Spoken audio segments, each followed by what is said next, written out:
ও ভাই, ও ভাই,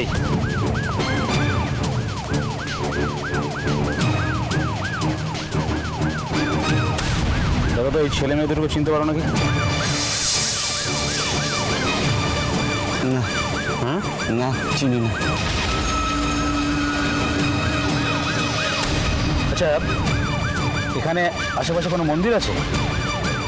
হ্যাঁ, মন্দির আছে। সামনে ডান দিকে যাবেন, গিয়ে একটা কালী মন্দির আছে। ঠিক আছে, চলো।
আজ থেকে তোমরা মায়ের আশীর্বাদে দুজনে স্বামী স্ত্রী হলে। মাকে প্রণাম করো।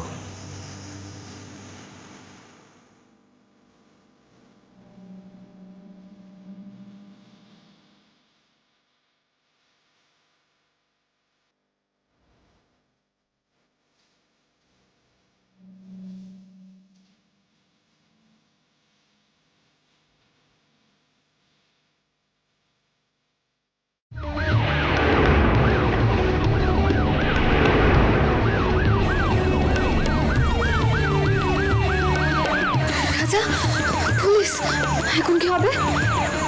তোমরা কাজ করো, তোমরা ওই দিক দিয়ে পালিয়ে যাও। আমাদের গাড়িটা ওখানেই আছে। আপনাকে অসংখ্য ধন্যবাদ, পরে দেখা হবে।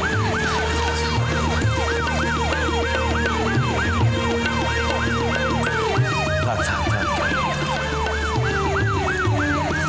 যাও যাও।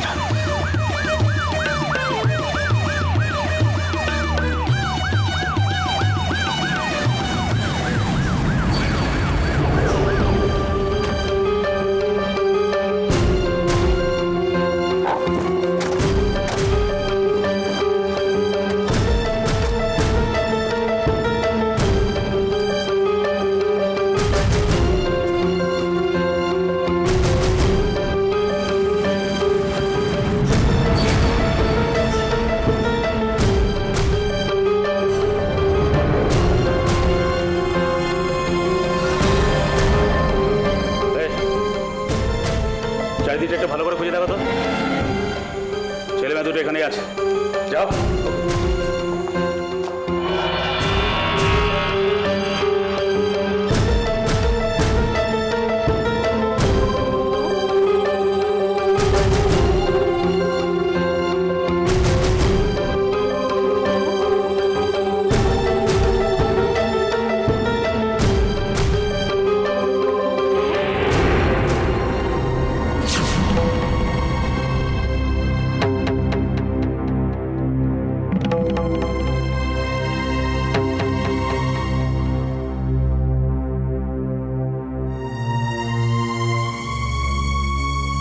কি ব্যাপার? এক্ষুনি যে ছেলে মেয়ে দুটোর বিয়ে দিলেন তারা কোথায়? ছেলে মেয়ে? কোন ছেলে মেয়ে? দেখামো হচ্ছে এক্ষুনি বিয়ে দিলেন, এত তাড়াতাড়ি ভুলে গেলেন? হ্যাঁ, চোখে ছানি পড়ার বয়স হয়েছে? কই, এখানে তো কেউ আসেনি। আসেনি? তাহলে যে যোগ্য এখনো ধোঁয়া বেরোচ্ছে? ও, এটা তো আমি একটা অন্য যজ্ঞ করেছিলাম। আসলে আজ একটা পুণ্যতিথি তো, তাই এই যজ্ঞটা করেছিলাম। যোগ্য করেছিলেন? হ্যাঁ।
যাবো রাজা?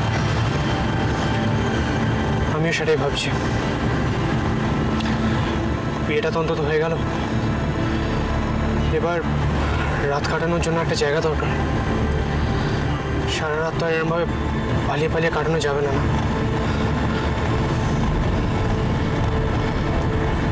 হে মা, কি হলো? আমি তো একটা জিনিস করতেই ভুলে গেছি। কি? তোমাকে প্রণাম করতে ভুলে গেছি। মানে? মানে মানু বলেছিল যে বিয়ের পর স্বামীকে প্রণাম করতে হয়, নইলে নইলে নইলে পাপ হয়।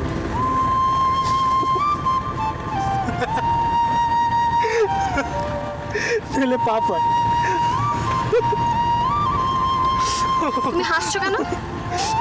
হাসছো কেন? তো হাসার কি হলো?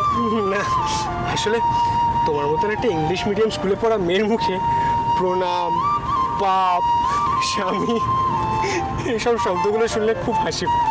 এই ছেলে, খবরদার বলে দিচ্ছি, আমাকে একদম মেয়ে বলবে না। মেয়ে বলবো না? মেয়ে নাহলে কি তুমি? আমি এখন আর মেয়ে নই, আচ্ছা আমি এখন বউ, নতুন বউ। বুঝলাম। তাহলে আমিও কিন্তু আর এই ছেলে নই, আমি এখন বর, নতুন বর।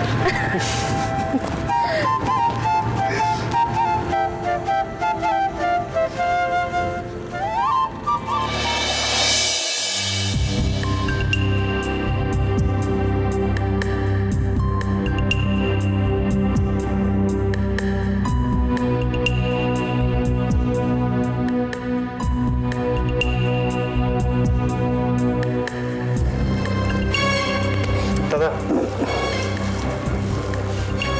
ও দাদা,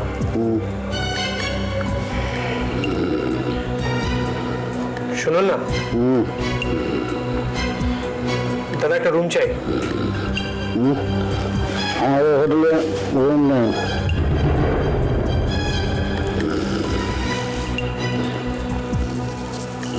দাদা মাত্র একটা রুম, একটু চেষ্টা করুন না প্লিজ। বললাম তো রুম নেই।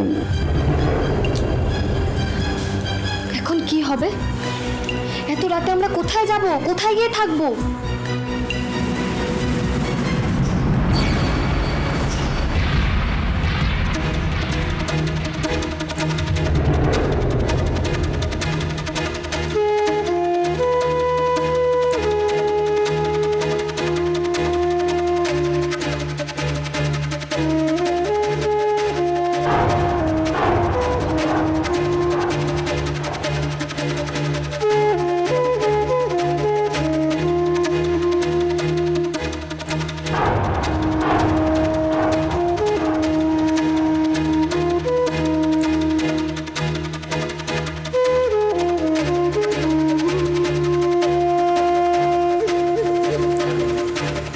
চলো আমরা বরং অন্য একটা হোটেল খুঁজি।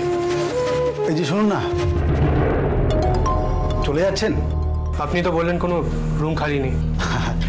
সে না হয় ভুল করে বলেই ফেলেছি, তাই বলে চলে যাবেন? এই ছোট ভাই মনে করে ক্ষমা করে দিন না। রাগ করে রাত দুপুরে কোথায় ঘুরবেন বলুন তো? কি আর করবো, অন্য কোনো হোটেলে রুম খুঁজবো।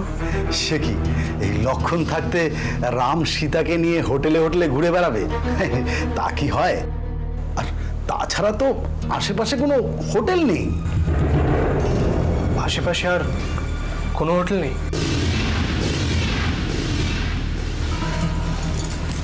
তাহলে এখন কি হবে? সে আপনি কিছু চিন্তা করবেন না বৌদি, এই লক্ষণ থাকতে আপনার কোনো অসুবিধা হবে না। খালি হোটেল ছাড়ার সময় এই ভাইটাকে একটু মনে রাখবেন। আমি আমি এক্ষুনি ব্যবস্থা করে দিচ্ছি আপনাদের। তবে এই যে বললেন হোটেলে কোনো ঘর খালি নেই? খালি তো নেই, একটা স্পেশাল রুম আছে আপনাদের মতন স্পেশাল লোকেদের জন্য। স্পেশাল ঘর মানে? মানে ডবল বেড, নরম নরম গদি, জানলায় রঙিন পর্দা, অ্যাটাচ বাথরুম। একদম সস্তা, একদম আপনার বাজেটের মধ্যে। কত টাকা? 800 টাকা ভাড়া আর মাত্র 200 টাকা advance.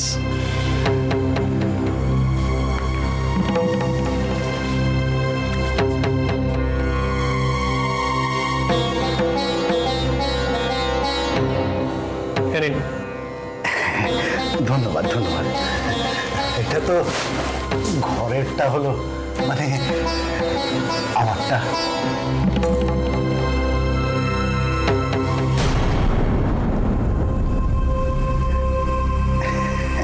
Thank you thank you.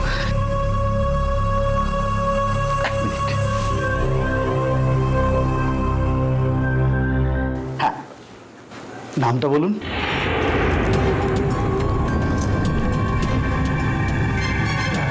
রাজা ব্যানার্জি আর দুষ্টু ব্যানার্জি।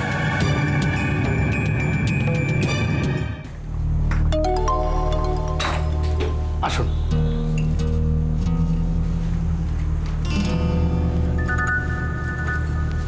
কি বৌদি, ঘর পছন্দ হয়েছে তো? কোনো অসুবিধা হলে আমাকে খালি ডাক দেবেন, আমি সঙ্গে সঙ্গে চলে আসবো। আর এই নিন, এই চাবিটা। ধন্যবাদ। তাহলে আমি আসি। হ্যাঁ। আচ্ছা।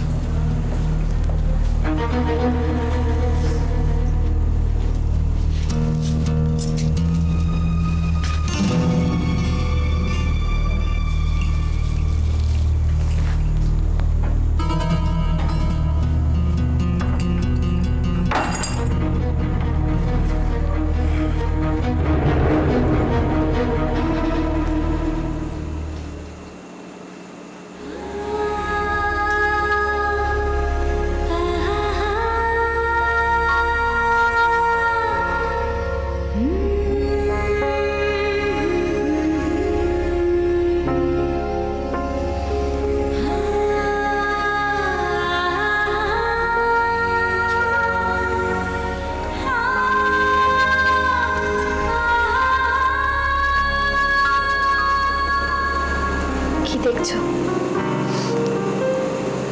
তোমাকে। কেন? আগে আমাকে দেখোনি?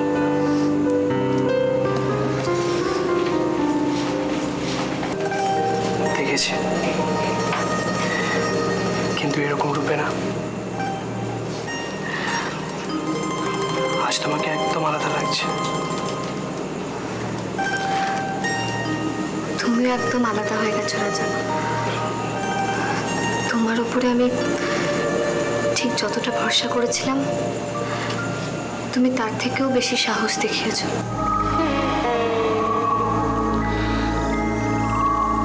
বাড়ি ছেড়ে পালিয়ে যাওয়া মানে সাহস দেখানো না দুষ্টু।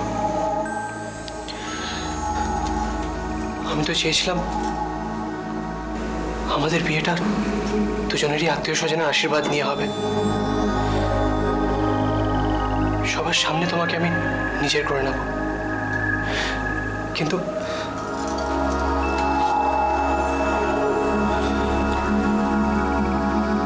কি করবে বলো? আমাদের ভালোবাসা যদি কেউ মেনে না নেয়, তাহলে তো তাতে আমাদের কিছু করার নেই। এই সমাজ, সংসার, পরিবার, এদের ভয় তো আর আমরা আলাদা হয়ে যেতে পারি না রাজা। আর বেশি দিন তোমার থেকে আলাদা হয়ে থাকলে আমি হয়তো